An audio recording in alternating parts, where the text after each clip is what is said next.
Word. Say something so we see if our levels are the same. Yeah, you know, we here. Okay, that sound right. That sound right. I'm good. You recording? I'm recording. Alright, well, Camera is right there. But you looking in your watch because you can see us do that? Yes. Say less.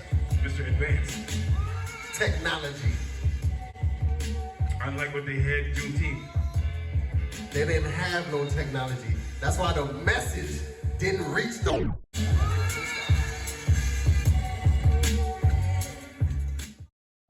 Wait.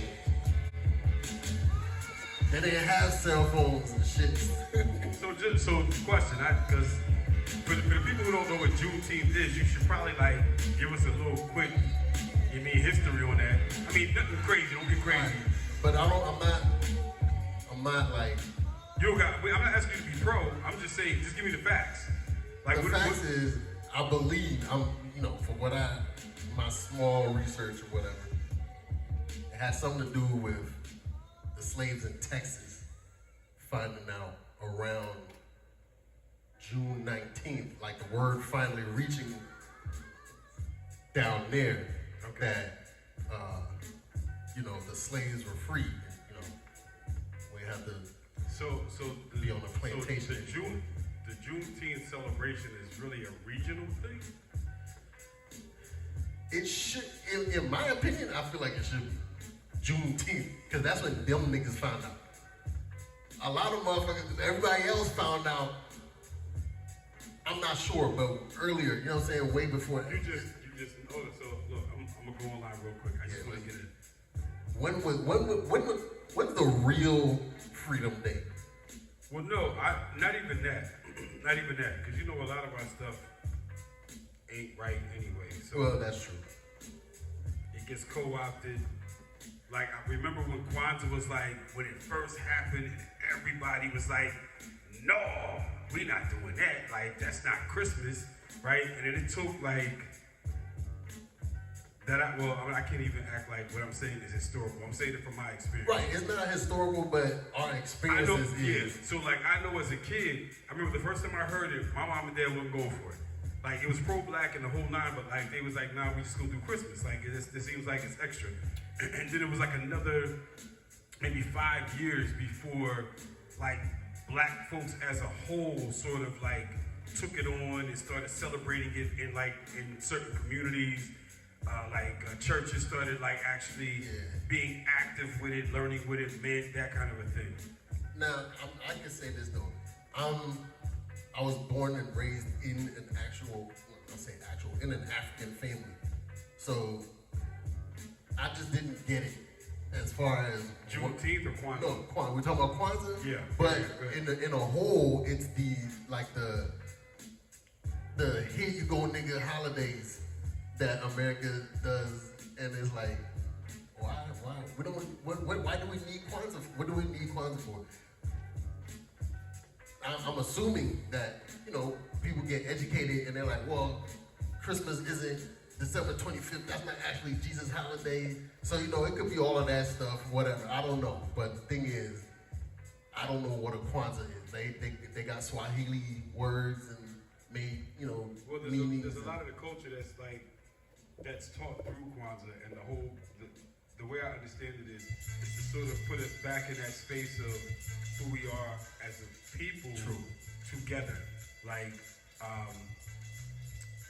what is because now, because I haven't actually practiced or been active in it either for a couple of years, but the old adage of I am because we are, the idea of, I think it's Umoja. Yeah, that's the thing, I don't practice. So let me put it this way. An individual can only have an identity within his community. So it's what the community needs is how that individual finds out who he is. So like, it's not like now when you say, I want to be a basketball player or I want to be a guitarist. Like, now you can sort of choose, like in this Western mindset, you can choose what you want. Right. But in sort of indigenous or even societies of antiquity, if we're talking like in Kemet and in Ethiopia before it was renamed Africa, you would have communities where children were raised in whatever their vocation was going to be. Right. They didn't choose their vocation. The society, the community chose what that child was going to do because it's what the society needed. Right. So you didn't get to be like, oh, well, you know, I'm not going to be a shaman. I'm not going to be like a healer. I want to go gather berries, go market them. They're like, no, nigga, if you don't get your ass out in the field, get in here and talk to Jumbaka so he can teach you about these herbs. Yeah, I feel that. And that's what I appreciate of it. It's just that, I guess my question is, how did it come about? I would like to know, Kwanzaa, right? We're going to talk about Kwanzaa, but then we're still talking about Juneteenth. So hold up. So let me do the Juneteenth because that just came up. So it says Juneteenth, official Juneteenth National Independence Day is a federal holiday in the United States commemorating the emancipation of the enslaved African Americans, deriving its name from combining June and 19th. It is celebrated on the anniversary of the order issued by Major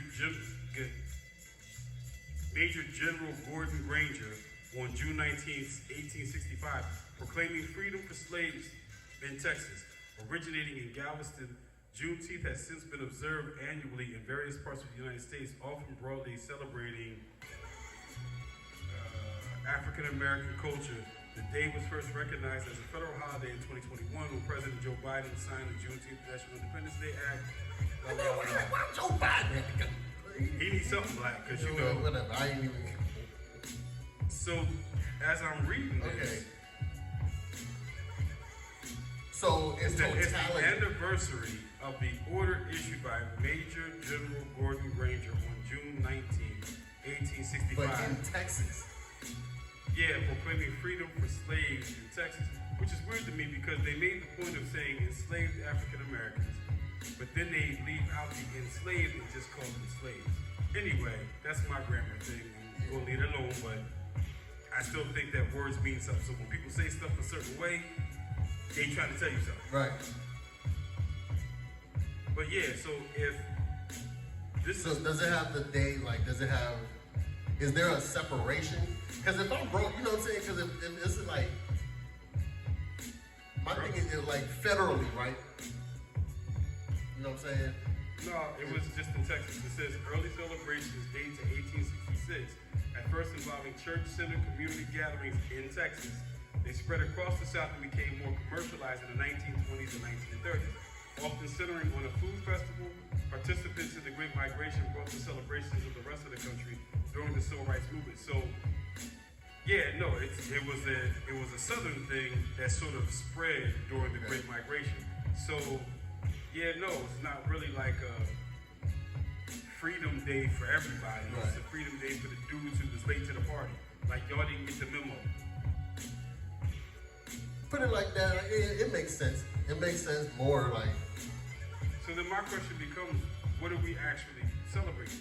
And I hope nobody's offended by this, but What you got to be offended about? Just relax. I'm just, because like if the rest of us knew what was popping. That's my thing. I don't understand why we need a second day for the But not even a second day. What about the day that was actually day? Like, hey, right? Emancipation happened this day. Emancipation happened this day. Y'all got it late. Cause it's not like the masters didn't know. Oh no, they was going they got the message early. You know what I'm saying? Like they was going to that they break. know. That's what I'm saying. Like the disconnect for me is the masters knew emancipation was already happening. It just so happened. Okay, well, how much longer can we actually hold on to these niggas? Yeah, I mean, but you figure when they started doing. Oh well, I don't know. Cause, we're gonna have to tell them soon. You know, the words are starting to get down, and you know. I mean, because you have pre-Jim Crow laws, right? Local, like counties making up their own, was it sundowner towns and all that kind of stuff. So like when you start talking about these laws that kept people in bondage even after the fact, and you celebrating Juneteenth, because here's an official letter. Is it more official than the amendment? Like, it's more official. As far as people's rights and all that concern, yeah. That's why I feel like it's important to have the celebration be the day that the federal government recognized we were free. Or say we were free, or whatever the hell that shit is. You know what I mean? Instead of a combination of June and 19th. Like, what the fuck is that? When you say it like that, it does really sound kind of stupid. Come on, man. What does it do? Show me on your calendar what day the 10th is. Like, I mean, it's the, you know what I'm saying? Like, at this point, it's like a respect. You know what I'm saying? Like, all right, so look, the edict was issued by Abraham Lincoln, 1863. It took more than 2 years for the news of the proclamation to reach the enslaved Africans in the distant. Hold up. You gotta hear how this is being written. This is the Britannica. This is the Britannica Encyclopedia. This is how it's written. The Edict for the Emancipation Proclamation was issued in 1863. It took 2 years. Actually, it says more than 2 years. It took more than 2 years for news of the proclamation to reach the enslaved Africans in the distant state of Texas. The arrival of the news on June 19th of 1865 is now celebrated as a national holiday. So, why aren't we celebrating Emancipation Day? Or why isn't Freedom Day 1863 January 1st? Or even just January 1st? Why isn't January 1st the day that we should be celebrating, since that's when the actual Emancipation Proclamation? That's my beef with Juneteenth. So we're celebrating it because they're late? I don't understand like, what's happening here. Yeah, I get it, right? Because the thing is, right, I was thinking about this on the way over here. You know, niggas, they make see people time? Huh? See people time? And we make shit catchy, right? So, however, Juneteenth, I'm sure that was the speak back then. Juneteenth, you know, it's the day. It's Juneteenth. We's free today. Like, I'm just saying, it's not official. It's not an official emancipation of our freedom. That's just when. The more you talk about it, the stupider it sounds. I just never got behind it. June, and then, hold on, so it's the 9th, but you just show me knocked on the the 9 calendar. out. Everybody This is Juneteenth. Point out what day 10th is on the calendar. Alright. I don't know, man. I mean, listen, I was ready to I was gonna try to bring it back like a curve. Like I was gonna be like, yeah, you talking like this, but we looking up some dates. Now you look up facts, and it's like, this sounds more stupid than it's not even a date. They say it's the 19th. I know. No, I'm just saying. It could be the 13th. But it could be the 14th. It could be the 15th. The fact that it says 10th, it don't even say June 19th. We're celebrating it on June 19th, but we're calling it Juneteenth. Juneteenth.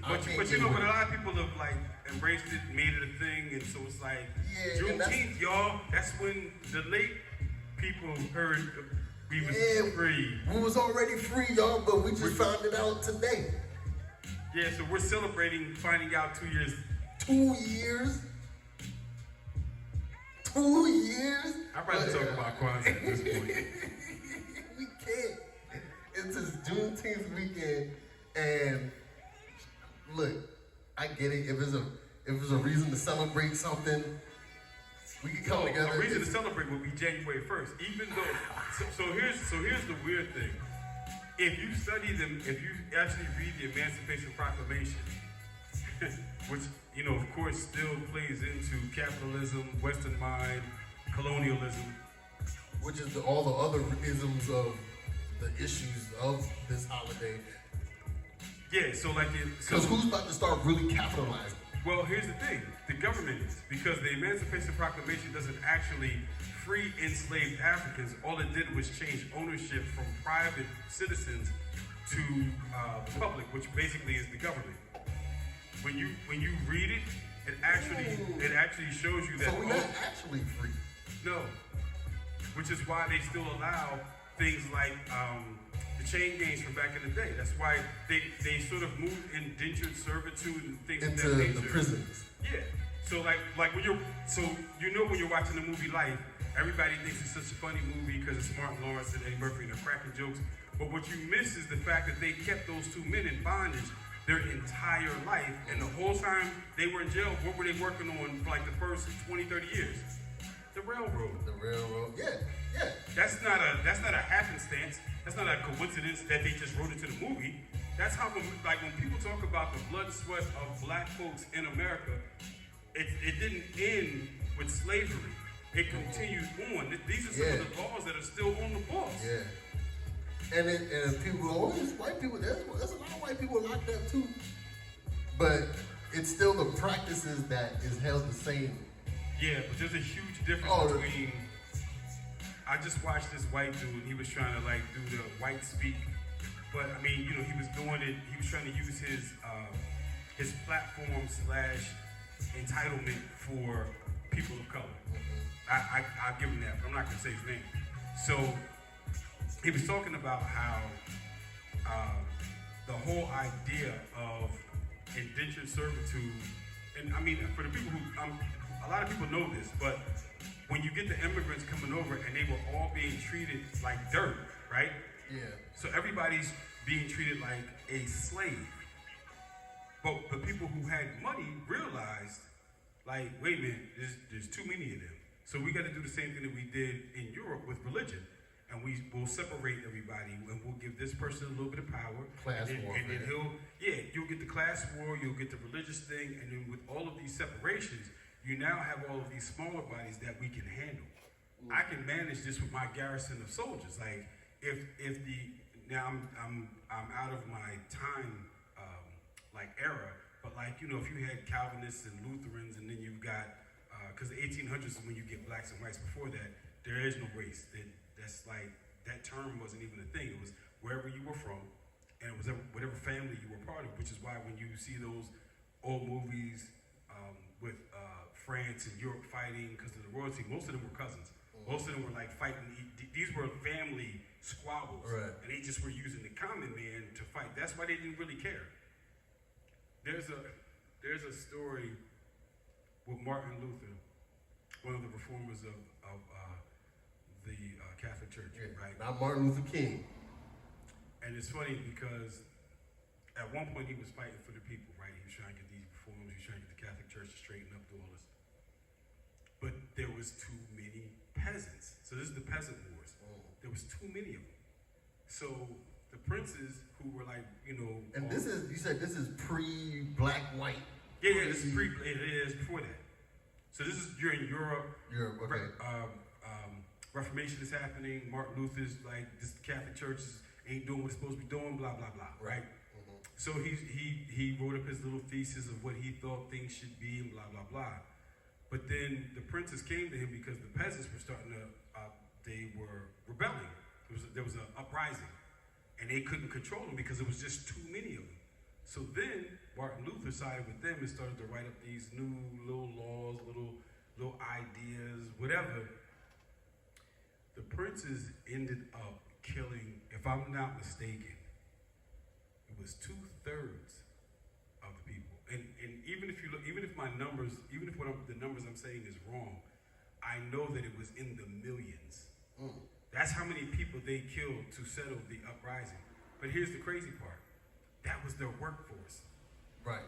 They killed all of those peasants just to bring everything back into order. And Martin Luther, who was part of the church and believed in God, this, that, and third, he still sided with them because he believed that they were out of order according to what the Word of God says. So it's not like we just talking about Christianity here in post-colonialism. Right. You get that same thinking of elitism. Like the haves and the have-nots. We got money, we in control, y'all getting out of control, we need y'all to just go back to being workers. Controllable, yeah. So this whole Juneteenth, I understand the argument that if we can get acknowledgement, if we can get a foothold and start, asserting our culture and finding self. Right, yeah. Here. All of that, yes. But it's like, for me, is that at what point are we gonna say, essentially put our foot down also about our culture? You know what I mean? Like, nah, we understand Juneteenth is a thing, but what actual day was the emancipation given?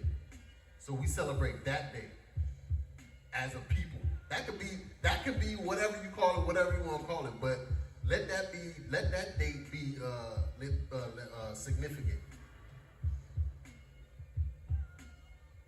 Secondly, what the fuck is a Juneteenth? You gonna stay on that? So I don't know. I think what other culture has a slang holiday for celebrate a slang?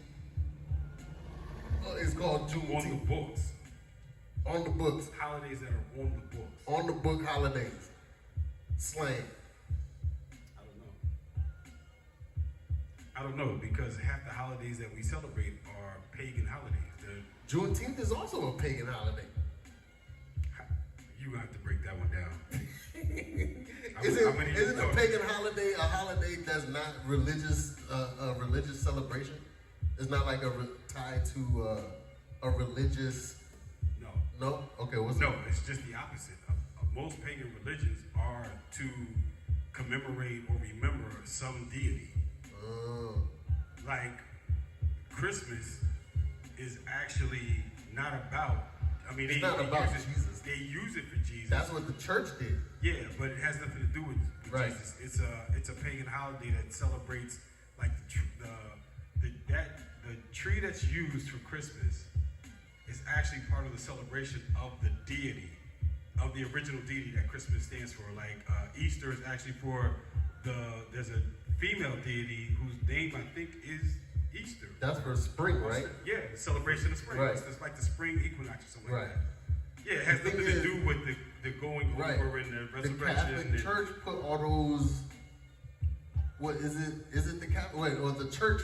Well, when Constantine made Christianity the religion of the empire, right. he still allowed everybody to worship in whatever religion they had because he didn't want to create dissension within the empire. So if you worshipped Zeus, you could still worship Zeus. But what they started to do was they would take temples that were to other gods and slap Christian names on them. So Zeus would become Saint Michael. And so you could still go there and worship Zeus, but he would be Saint Michael at this point, right? And over generations, you get enough people who don't remember that Saint Michael was actually Zeus. But the problem with that is all of the traditions that went with Zeus still apply for Saint Michael. And so you got people who think that they're worshiping Jehovah or Yahweh or whatever name of God you worship in Christianity. But if you bring that tradition that has nothing to do with Yahweh, Jehovah, Adonai, like if it's part of that other pagan religion, but you don't know it because you haven't done the history. Right. You haven't studied to see where these things are actually coming from, because in your mind, oh, I know what it is because my church told me, or I know what it is because I heard. Right. But did you study it for yourself? Right.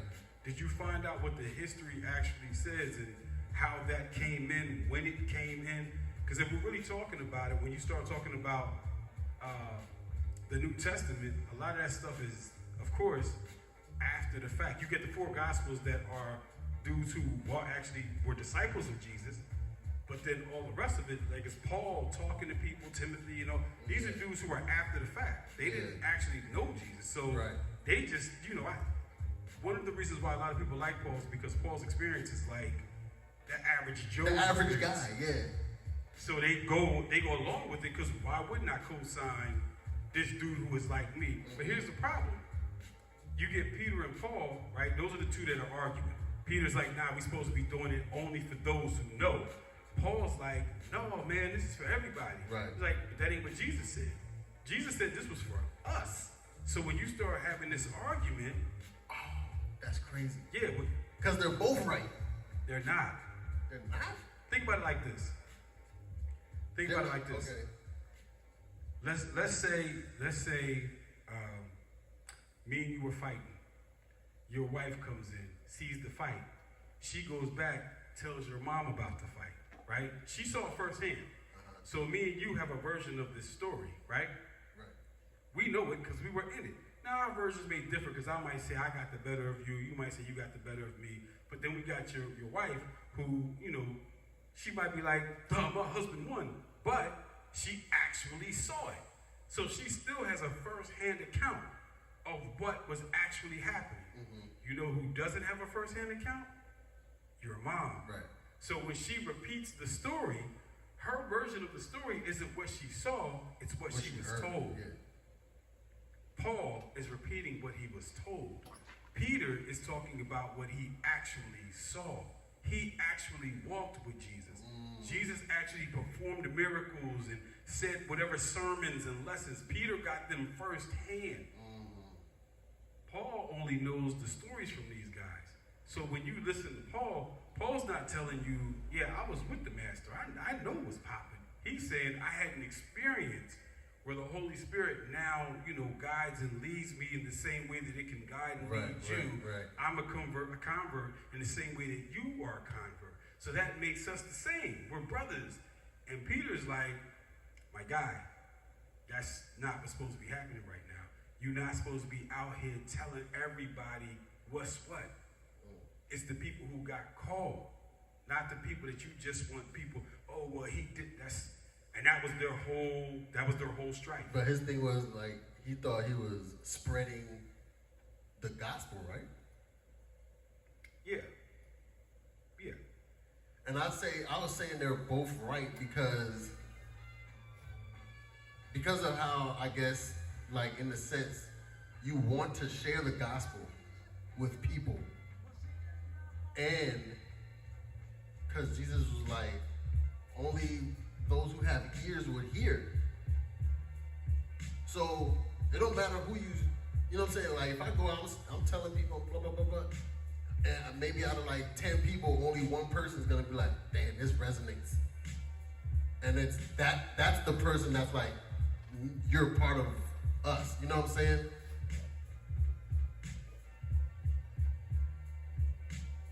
You see what I mean? Like that one person got the connection. So that's the person who we're talking to. Like we could go talk to everybody, or you know what I'm saying, you could share your stuff with everybody. And it's like out of 100 people, maybe only 5 people is gonna be like, damn, yeah, I feel that. And then they're gonna be part of the tribe now, quote unquote. Those 5 people. And it's like whoever we were saying shit to, they went about their way. They don't matter no more. Now it's y'all 5 or you know what I'm saying? Like you guys now, you're part of the fold, essentially. You know what I'm saying? That's why I said like, oh, they were both right in a sense.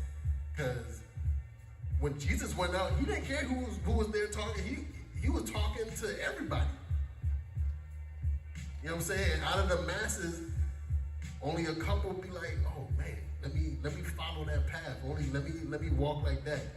And everybody else is dispersed. You know what I'm saying? Oh yeah, he talking shit. He don't know it. Or whatever. Yeah, because the whole point was, Jesus actually says, don't follow me, follow these lessons.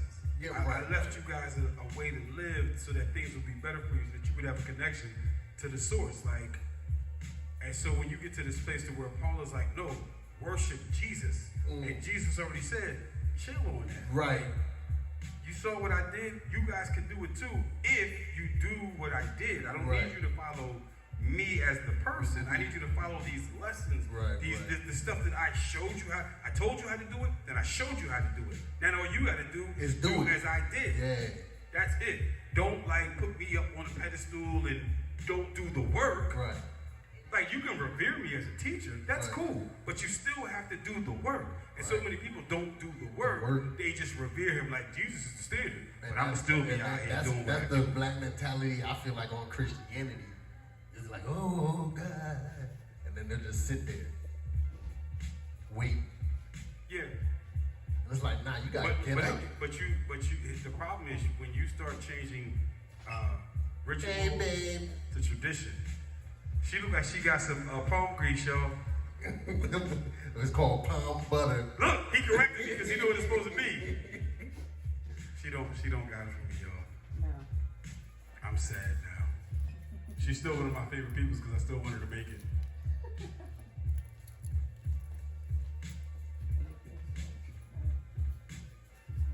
How you feeling, man? Feeling good. Good to see you. All right, I'll see you later. The Juneteenth segment. I'm pretty sure Mama G's not gonna be happy with the Juneteenth conversation, but Man, look, it's the real conversation we're having. it is. And I'm not. The thing is, I don't hate Juneteenth. I don't agree. I don't agree with it in a. So question, because there's a video, there's already a Pavaa video that's up with you singing and I'm celebrating. singing. So this is before you. This is research. before I did my personal deep dive into. So it could easily be said that you heard about it, was happy about it, and so you were part of like the let's uplift and do what the generalized message about it is. Like you were part of that. Yes. And so now you're on some like, yeah, no.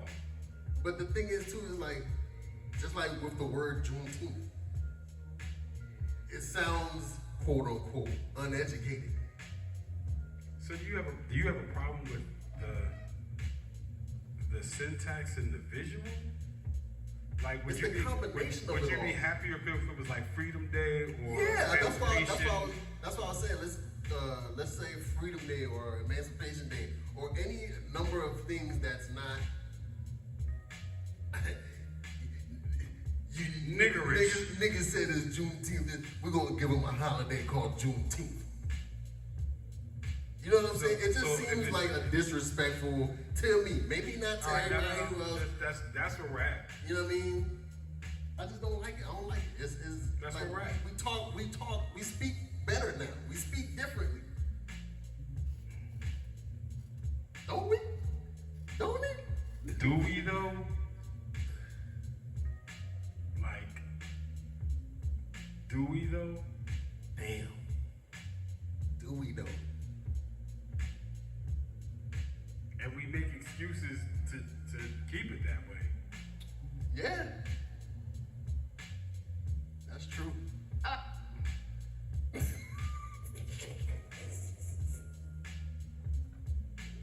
What was that?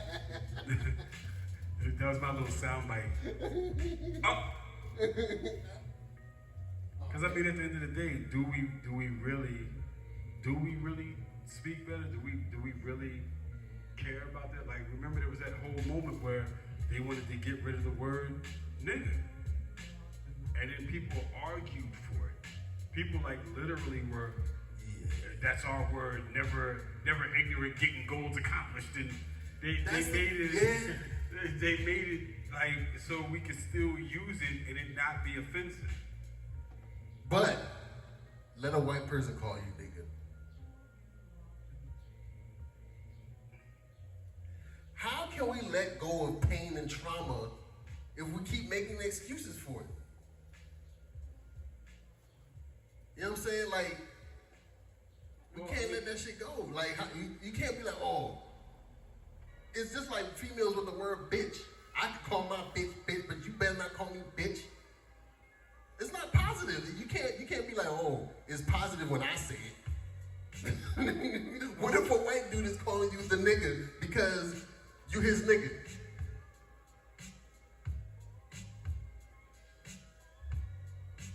Your best white friend grew up with you down. You know this dude.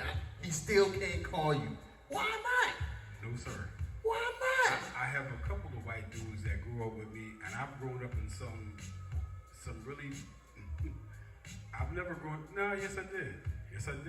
I was getting ready to say I never grew up in the hood, but I did it. I just thought about that. Like up until I was like maybe 7, 8 years old, I lived in the hood. But you know, when you were kids, you don't know that because you know everybody. The community feel good. Everybody take care of each other. Like I'm old enough to be in that. I'm old enough to have lived at a time where if I went outside and did something wrong, I got beat from the neighbor all the way back down to my house where I got another beating because my mom allowed and trusted our neighbors to care for us and protect us from outsiders. Right. So, yeah, I did have some white folks that I grew up with in those neighborhoods, But no, you still have authority because of the deep-rooted trauma.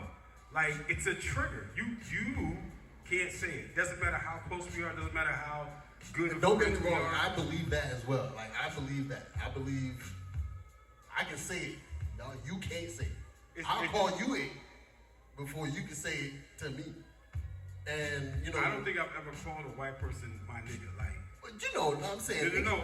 I'm dead up. Like, I might be in a room and it might be one of my white homies that I'm cool with. Right. Yeah.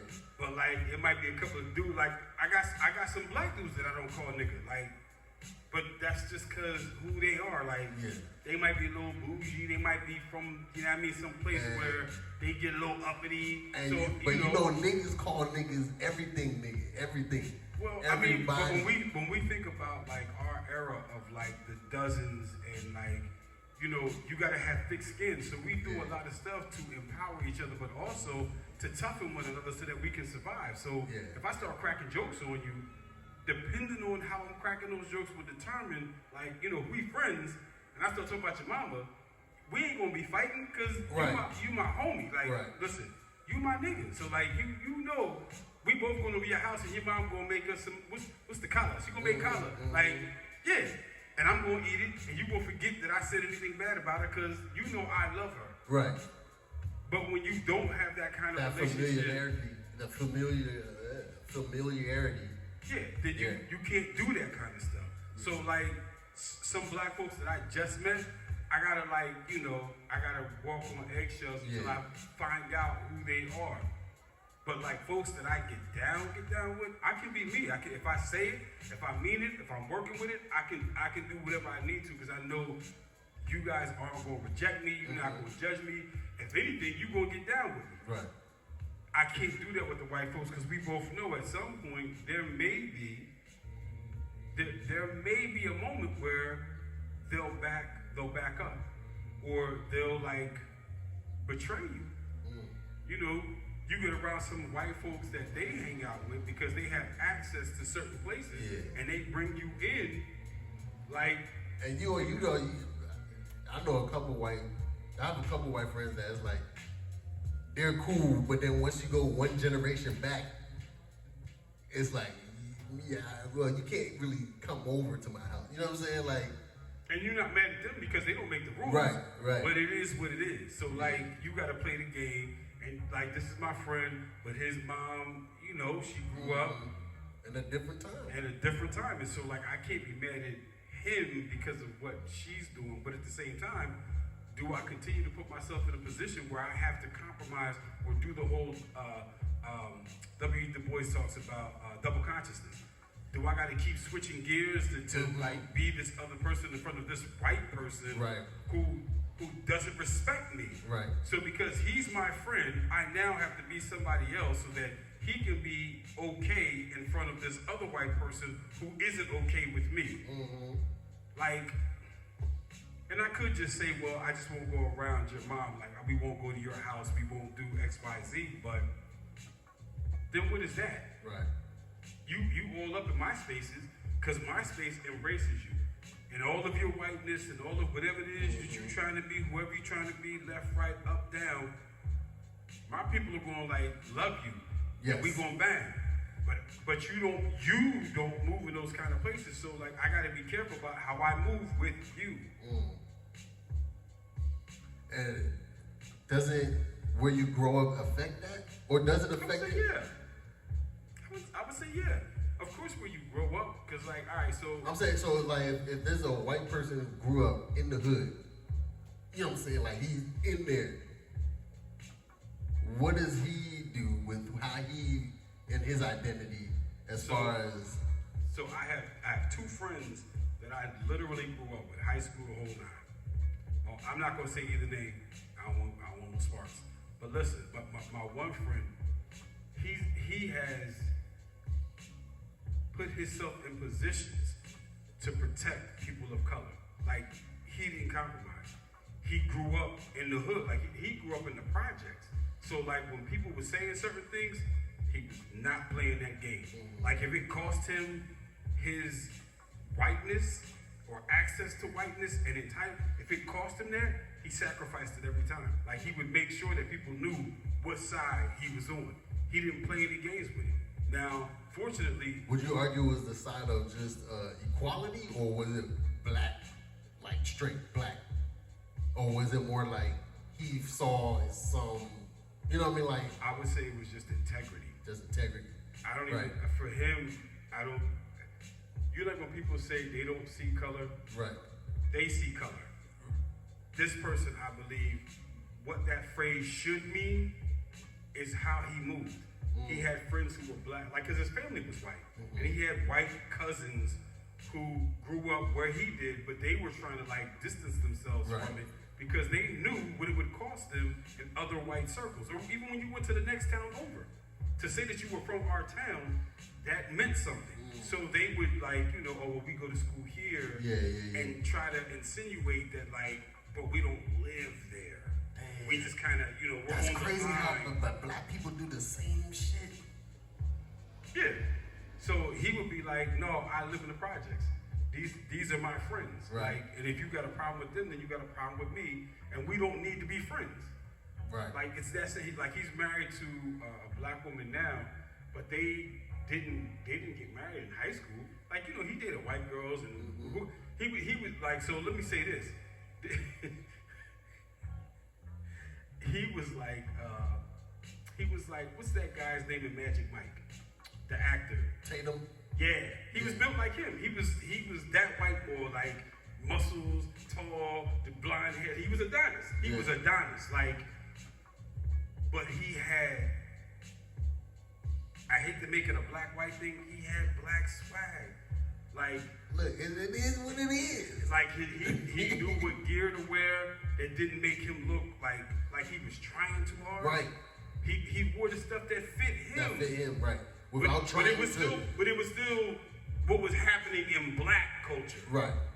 So it wasn't like, because, you know, we talking 90s, with, like when prep shirts and all that kind of stuff was happening, the Cox Sportif and all that. So like, you know, what the white boys was rocking, we was not rocking. Right. He was rocking what we was rocking, but he knew how to, he knew how to make it do what it was supposed to do. So like, he dated whatever chick he liked. He dated them chicks, black, white, Asian, whatever. And we never had we didn't look at him like the white boy who was down with us. Right. We just looked at him like, that's our dude. Right. Period. And if you got smoke with him, you got smoke with us. Right. Because we knew if we ever went to war, he was going to war with us. Didn't matter who it was, he was going to war with us. So like, we rocked out. He's the only white boy, and I'm not saying that there aren't other white boys like him. I know there are. But he's the white guy that I have experience with. Like, so when they be talking that black-white thing, I still feel some kind of way about white folks. Yeah. And he still couldn't call me nigga. Like, sorry, bro. But he knew that. Right. And he never pushed it. Right. That's the thing, like. He didn't want to call me nigga. Right. He didn't even want to say it. Because, like, you know, like sometimes you be around some white folks and they think that they down and they let it, and they be trying to see if they can play. And you got some black dudes who will let them do it. Yeah. No, I'm not one of those. Like, no. Fix your face, make it right, change it. Don't even attempt. Do something else. Find a new word. Call me niggas. Right. You know what I'm saying? Call me niggas. But you better explain to me that you understand what niggas means. Matter of fact, hold up, listen. Don't even call me niggas. Just call me king. Just call me king, man. Because you're gonna have to really enunciate that niggas. You can't just go ahead and say, yeah, niggas. Nah, you gotta pronounce that shit. Because everybody in the room will be like, or was it? What you say? No. What I meant was, well, nah, niggas means king. Is the E-G-U-S. What you just should have said was king. That's what you should have said. Now we got to take you outside. Now you gotta go get your ass beat. You got to get jumped into a game that don't exist.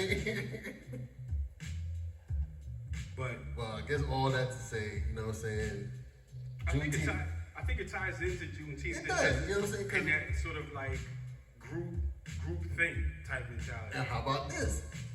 Do white people celebrate Juneteenth? Are white people supposed to celebrate Juneteenth? Should white people get the day off for Juneteenth?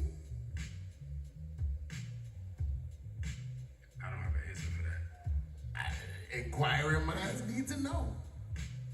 Yeah, I don't have an answer for that because now you see, right? would they be celebrating the fact that General Granger signed the letter? My Like thing what is, part? I mean, because truthfully, they were the ones who were still oppressing. Yo, I watched this one video one time. It was a what do you call it? A reenactment. It was a reenactment, and it was two different sections. There was one where it was talking about during the actual time of antebellum South, and then there was another one that was right after. It was right after the Emancipation Proclamation had been put out, right? So in the early one, it was they were on the plantation, dude is beating somebody, and you know the rest of the field hands they gotta continue working. They can't like stop and be like no and trying to. They just stayed in the field. yeah, But like the white family is on the porch watching the show. And, you know, it was a reenactment. So you had like some of them smiling, some of them just standing there, some just like, you know, this is what happens. Like they weren't really, they were indifferent. right. But then they showed a video from a lynching, an actual video from a lynching. And the smiles on the children's faces. I didn't know where to put myself with that because you're watching this human being's life being brutally snuffed out, and you're conditioning other people to enjoy it. Right. It's entertainment. It was entertainment, yo. They used to gather as a community. Yeah, like I mean, we all know what the term picnic comes from. So, Well, yeah. So that piece of it, but then also the fact that they would chop up the human beings and sell parts as trophies. That's a whole nother. So like, there's this postcard. It's a postcard. It's not a picture for the documentary's sake. It's an actual postcard that was taken to be used to be sold if you visited this town. It was a storefront that when you first look at it, it looks like a butcher shop. Like it's got meat and stuff hanging, but then like in the joint, it's a jawbone, it's a set of knuckles. Get out of here. It's like it's whoever was lynched's whole hand turned into a fist, and it's just the hand in the window, both hands together, and that was like, it was like a taxidermist, like. Right.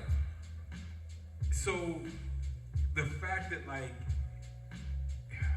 we weren't even exotic, I don't even, because that word has another connotation to it. Yeah. But this idea of like, and please forgive me because there's a word for this sort of exhibitionism, like, but the fact that you're selling black bodies, you're brutalizing them and then selling them and then you have them in your home like a vase or flowers and people are looking at it and they're like, yeah, check it out. Just a hand. Hey, Chuck, here's your margarita. Check out these knuckles I just got. Like, check out these nigga knuckles. But these nigga knuckles that we got still on display. That shouldn't be funny, but nigga knuckles. And it's like this the type of shit we have to laugh about. We have to see, but that's why the whole, you know, telling jokes and all of that is part of our culture. Because if you don't got thick skin, like right now, that comment would have caused both. Like if this would have been non-people of color, and they had to explain how that kind of brutality happened in their family, there wouldn't be nothing funny about it. Right. They wouldn't laugh at that, but because it's so commonplace, because it happened so much and for so long, we either have to laugh or cry. Yeah. So like, if you think about it like this, John and Michael in his study drinking, the nigga knuckles is on the mantle. Judy and Mary's eating cheese in the kitchen. The kids is running back and forth between the two, and they hear the conversation that the mom is having. Then they come in and hear the conversation that John and Michael's having, while the nigger nuggets, You know what conversation happens? You know these niggas don't know that they're free yet. You so stupid. They got this day called the Teeth that they're ready to celebrate their freedom on. Please, whoever cancels them, do not include me in that. No, I'm just saying, you can put me in You there. know these niggas they don't know that they free. They don't know that they free. You know But it's the truth. But it's the truth. Truth, man. So if we got to talk about that 2.5 year period, Yo. where they were like slave masters knew. Imagine that. You're free. Like it'd be like, oh, you going into work. Your boss know you got off for the week, and he just let you come into work. You just come in there, you ain't getting paid. You ain't getting nothing. Paid. Nothing. You just showed up You for work just showing up. because you thought you was on the schedule. Yeah, And he ain't tell you, oh, Bill, you don't work today. Go home. He let you come in, clock in, even though he gonna race Matter that of punch. fact, it ain't even like work. It's like the company's shut down. The company's out of The business. company's out of business. And he's still going to the store. Oh, he got all his black employees still coming in, making him fucking money, even though he's out of business. Even though he, you know what I'm saying, he ain't got no more shit going on. He still got you 2 year late motherfuckers coming Juneteenth. in. Well, you know what? Right now, I don't know whether to celebrate or be so angry. We didn't even get to the sad. celebration part of it, right? Because like I said, No, that the little, what is that, a metaphor? Or that's not a metaphor. What is the example you gave is like, I'm like stuck right now because that's how I feel. I feel stuck about it's it. 2.5 years that these human beings didn't know that they had been freed. Right. And we're celebrating. We're celebrating their ignorance or the freedom after their ignorance. And again, this is not to insult them. No. This is the idea that we are celebrating that they finally got the news. Not that they were free. They were already free. We're celebrating the fact that they finally found out. And it's like, is that something to celebrate? I don't know. That's where I'm at In right today's now. I don't even know how to feel. I don't in even know how to feel today's about that. times it is, because you get the day off. Not the same. Like when we celebrate Juneteenth, because I've seen some of the Juneteenth celebrations, they have like, you know, the merchants come out and sell African All garb, that, food, all of that. and so there's this celebration around the memo finally getting to Texas, because that's what. Like if we gotta talk about it, then what we're really talking about is we're celebrating these brothers and sisters finally getting the memo Yes. that they're free. Mm-hmm. Like, But we have like, already been. Yeah, I don't know what the like in this moment. I don't even know what to do with that. I don't even know what to do with that.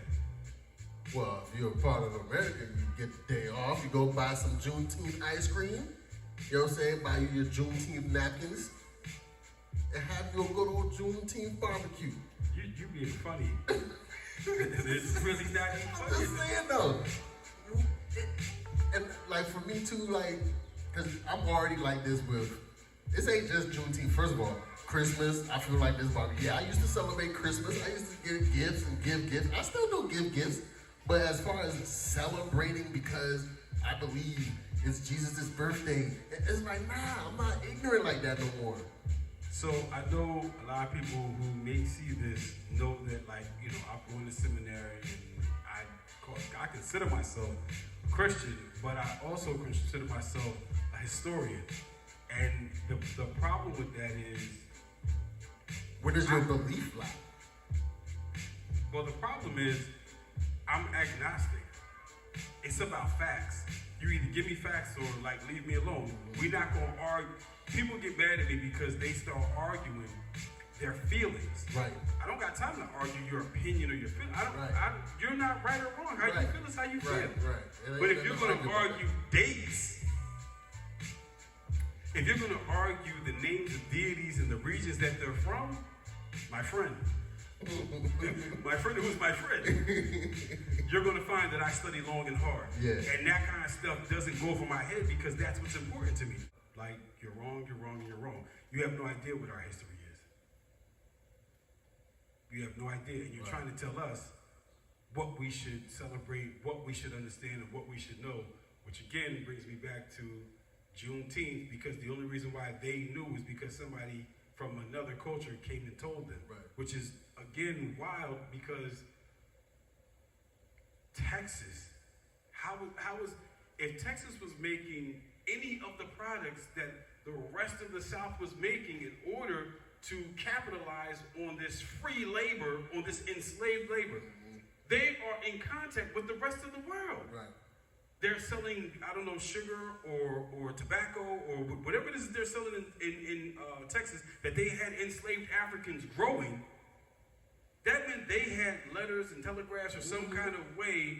There was messages. So 2.5 years prior, when they got the message that enslaved Africans were no longer enslaved, and we weren't allowed to read and write. But you know, that's sort of a kickback to 2,000 years.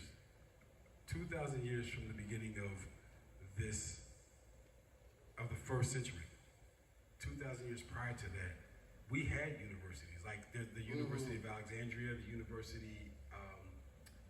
There's the big library that was in Alexandria, and there was another library that was in Carthage, and then these are the big ones. Yeah. There was another one that was where we call the Middle East. There was another one there because the way that they were set up was the people who taught in these, because there wasn't a black-white thing, it was whoever was the most skilled, like whoever's culture studied the thing the most, like whoever was the expert. So like if Persians were into astrology, they taught astrology. Right. Like there was no, well, we're black and you're white, but Europeans were not allowed in the universities for like 2,000 years.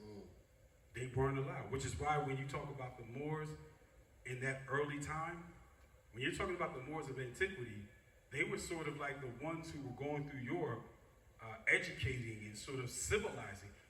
When you corral your animal, do you know that term actually comes from the Moors because Europeans were sleeping with their animals, which of course is what had diseases spreading all crazy. You got fleas and ticks and all that kind of crazy stuff jumping on you because you sleeping in the same house. You got your animal in the house with you. Y'all sleep in the same bale of hay. Right? Right. Again, this is history. This is not me wanting white folks to be dirty. Right. It just is what it is. Just like when you talk about the Dark Ages, and when you watch these movies with the people going down the street cleaning the streets off, you know why they're cleaning the streets off? Because the bathrooms were in the cribs, and they would just open them out the window. Do you know they had to actually change the architecture of the building so that they were inverted pyramids? Because when they were flat, you would throw it out and it'd be on the side of the building. So they was like, we're going to get smart and we're going to create like the slightest little. So now the further you go up, the further the building went out. So when you tossed it out, there was no way for it to stay on the building, and you wouldn't have birds and animals and insects. Changing construction because y'all niggas ain't have toilets. But that's where the concept of a sewer came from.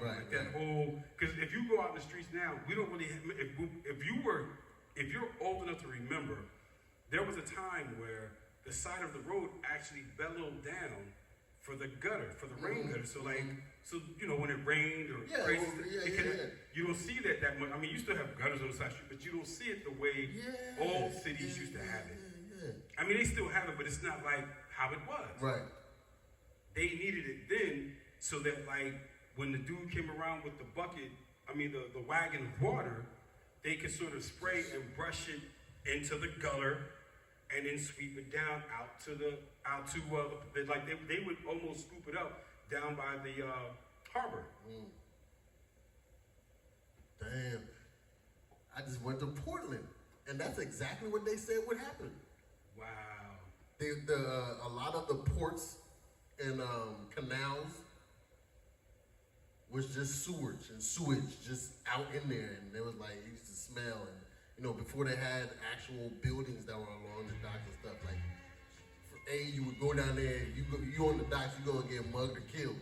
Cause it stinks. Nobody wants to be there. Right, and yeah, sewage. That's crazy. But again, when we start talking about history, I mean, I don't know everything, but the stuff that I do know helps to make a lot of stuff make sense. Right. So I never really thought about Juneteenth. I was like you were last year. Like, I'm just celebrating because I thought Juneteenth was part of the Emancipation Proclamation. Not that it was like 2 years after the fact, and this is just some memo after the fact. Right. But that was on me. Right. I got to take ownership for not becoming informed about right. it. And then it's like after that, then it's like you either accept it or you don't.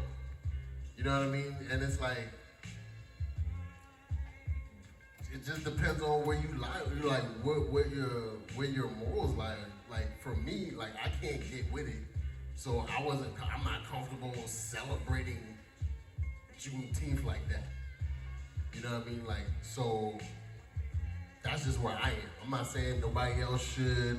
I'm not saying it shouldn't be celebrated. I'm just saying when it came and even how long it took to be even recognized, if that was the case, you know what I'm saying? If that was the case, the actual case, it was like, all right, you know what?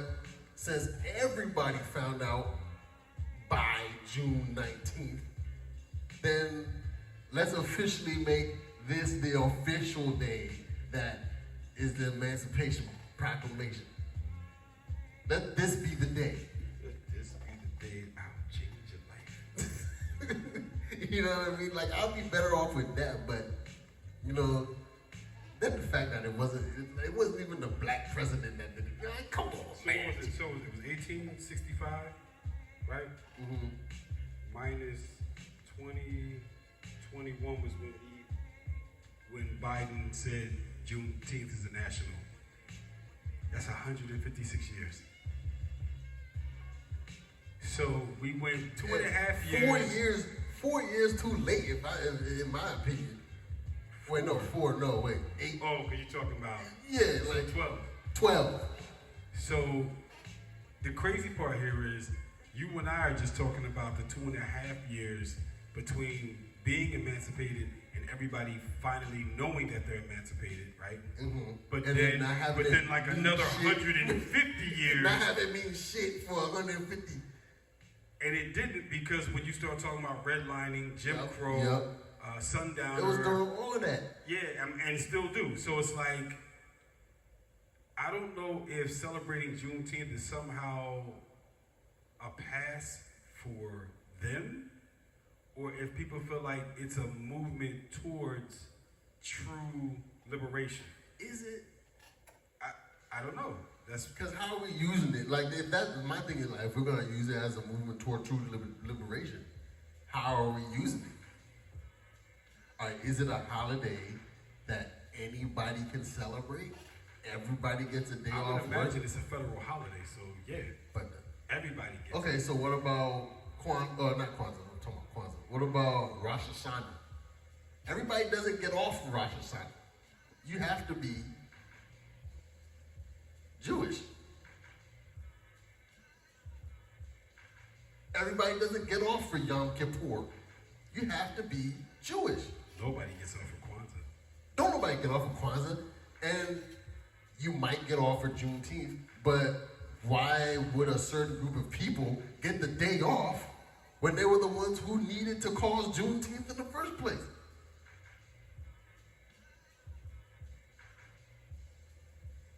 If I'm gonna celebrate a holiday that my people was free, I don't want you celebrating that shit. I have a friend who is Armenian, and she's a professor. She was talking about how, during this time, there's all this conversation around the Jewish culture, the Jewish history, the Jewish Holocaust.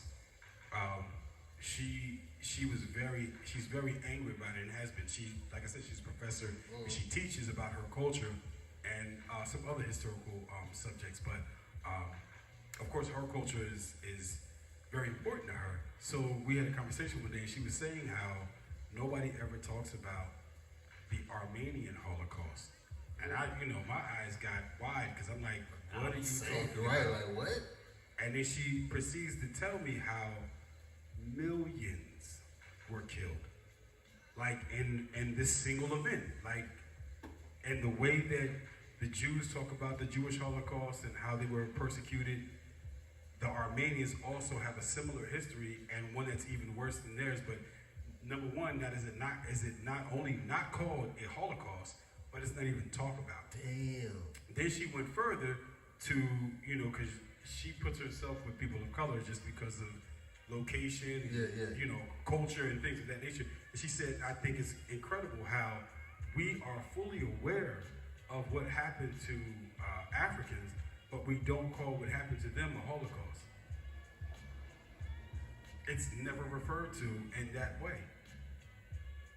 400 years as opposed to the Jewish Holocaust lasted for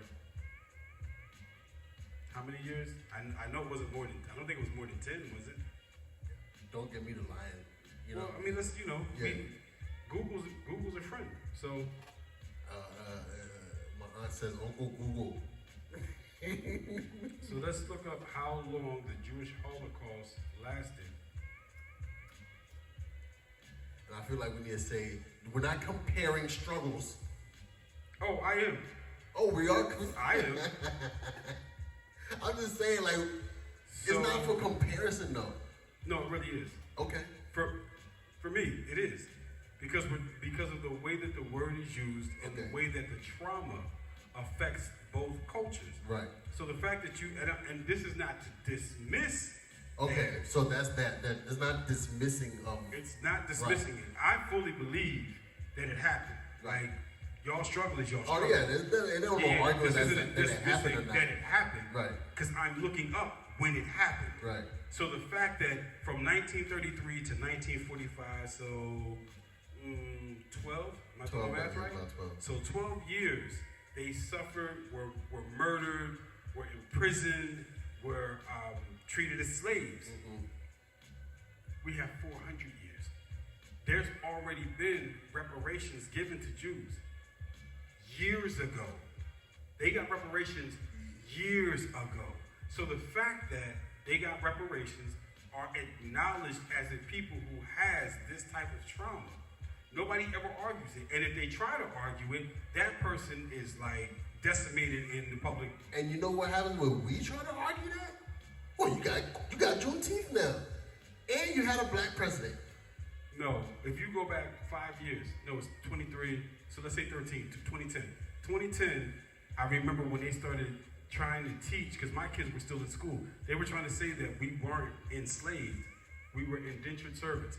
Yo, they're changing that shit in schools to say, yeah, the slaves weren't slaves, that they are now indentured servants. And they have the images of slaves in the field, all happy. Yeah, with clothes on. And clothes, yeah. Not getting shoes, not properly treated, actually getting a paycheck. They literally changed the shit in school. So then I asked them, and then what's the point of Juneteenth then? If we was never slaves, if we wasn't never slaves, if we were just indentured servants, then what's the point of Juneteenth? Why are we celebrating that? If we were never slaved, like if we America, were never enslaved. Shit, it just be, I can't. It don't make sense. It makes no sense. It makes sense. The math ain't math. Yeah. It ain't. And well, here's the thing that gets me, because part of what ended a lot of the rebellions was because they made a distinction between Africans and other immigrants, and they allowed the other immigrants to be indentured servants, which meant in a few years they would be free. And not only were they free, but they would give them stations and status in society. So it was like, you know, you may have been poor when you got here. You may have been in debtor's prison when you came. Like, that was the whole reason why you came over, to pay off your debt through this.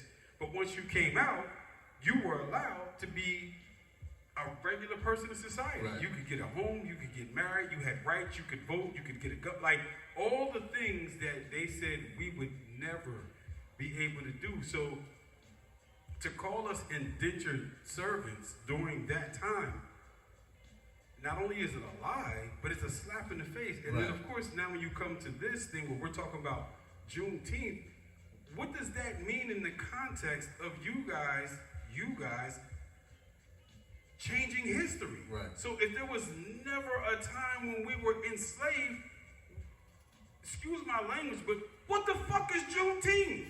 I don't know. And then what? Or how about this one? What was the Emancipation Proclamation for if we were never slaves? Right. That's when you get into the dangers of taking things out of school. Because then what are they even learning? Black History Month, at least when I was in school, at least it was an actual dedication to Black history. Now it is like, I'll be honest with you. I don't even know what they're doing now. Look, no, I'm gonna be honest with you. When I was in high school, that's when BDP KRS-One came out. I learned more from his songs, from his music, than I actually did in school. Yep. And then when he said what he said in these songs, if y'all don't know what it is, Why Is That? And what's the other joint? It was Why Is That from the, I'm gonna look it up. I wish I could play it without like YouTube snatching it down, but he had like 2 songs where he literally spoke about our history here. He didn't take it before colonialism. It was like after we were freed, after the intelligence of people of color started to emerge. This is what we care about. Everybody only cares about what's happening now. And even if you take it, we never experienced slavery, and we never, our people. I have friends from Africa who can't relate. Yeah, a lot of people from Africa can't relate. I'm telling you that right now. By All Means Necessary. That was the name of the album. Boogie Down Productions, By All Means Necessary. I hope y'all listen to that. I hope y'all listen to that. Because that song, when he starts breaking it down, and then, hold up, and then again on Ghetto Music, matter of fact, just listen to Boogie. No, Boogie Down Productions. Oh, Boogie Down Productions. Just listen to KRS-One's first, like, 5 albums. Yeah. Like Boogie Down Productions / KRS-One, his first 5 albums. Just listen to the first 5 albums. Everything that like should trigger you to want to go find something out is on them albums. Right. Period. Everything that we talking about right now, he was talking about early 90s, late 80s. I know I'm like far to the left at this point. I know I am. But it all ties back to how the mic's fucked up. I think the joint died. I think the battery probably. How do you even charge this? You don't. You put new batteries in. Open it up and it gets new batteries. Boom. Battery. Where's the batteries at? If it fell out, that's probably because put it in. Put it like. It was in here. Oh. Yeah. Then tighten it. It might have just been loose. Nah, it's dead. His microphone is dead. So I guess that will conclude what we're doing, because I don't know how long we've been talking, because we supposed to be over. We made good time. We made good time. So we will put a pin in this Juneteenth conversation. Well, no, we'll just end it. Because Juneteenth is Monday. we'll come back with some. Well, you know what? If we get any responses between now and when we do the next show, we'll respond to some of that stuff and then move into whatever next week is going. Well, not next week, but next month. Yeah, but nevertheless, you know what I'm saying? If you celebrate Juneteenth, happy Juneteenth. Happy Juneteenth to those who understand it for what they understand it to be, that want to support it. And not only that, so please understand, this was just a conversation that we're having, but the fact that Juneteenth brings us together as a people, that it brings people who are informed, that it brings people who are still experts in our culture and in the things that we value as a people. Like when you go to these Juneteenth celebrations, they have people who are selling instruments and cloth, and they are still making the foods, and you know, it allows us to be around us authentically. So let it not be said. Now please, whoever's going to make a negative comment, I hope that they watch it until we actually said this part. We are not against Juneteenth. We're just trying to understand it. We're trying to understand in totality. The totality of the symbolism, You know of the what I'm creativism. But you have to do that. Yeah. You know what I'm saying? You can't just go along. Right. So, happy Juneteenth. Juneteenth. Celebrate however you feel When best. this road is biggest, the rose and the spirits. Everyone's got to make a living. So I'm gonna give you the. Deal with heartbreak. So I'm gonna talk about my shit. That's what he do. You let me down when you walk through that door. Wanted you around, but you treated me cold. No love don't come around you no more. No love don't come around you no more. You let me down when you walk through that door. Wanted you around, but you treated me cold. No love don't come around you no more. No love don't come around you no more. You switch sides. Say that you was down for the ride, but you was not ready for the long haul. Running out of patience was your downfall. You switch sides. Say that you was down for the ride, but you was not ready for the